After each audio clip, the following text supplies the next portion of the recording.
L'Amérique qui se profile pour l'équipe de France déjà qualifiée pour le mondial 2026. Les Bleus se sont imposés hier soir 3-1 face à l'Azerbaïdjan et la France qui termine en tête du groupe D. Le ticket en poche donc pour ce mondial qui se jouera dans 3 pays, les États-Unis, le Canada, le Mexique. Le calendrier s'accélère, Cyril de la Morinerie. Oui, la première étape pour Didier Deschamps, c'est le tirage au sort qui aura lieu le 5 décembre prochain à Washington à 18h heure de Paris.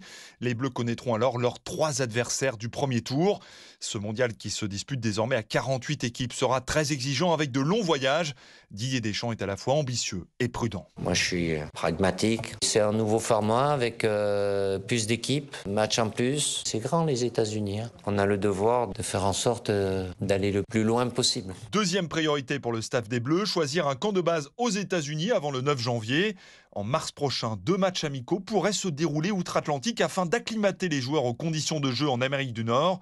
En tout cas, les supporters ne sont pas inquiets pour cette Coupe du Monde. Timothée est certain que l'équipe de France, finaliste en 2022, ira au bout. Les individualités, elles sont clairement là. Il y a beaucoup de talent. Il faut que l'harmonie soit trouvée pour la dernière de Deschamps qui trouve cette magie avec ces jeunes joueurs. En mai prochain, Didier Deschamps dévoilera sa liste de joueurs pour la Coupe du Monde et en juin, les Bleus devraient se retrouver à Clairefontaine pour jouer quelques matchs de préparation en France. Puis ils s'envoleront aux États-Unis. Cyril de la Morinerie pour Europe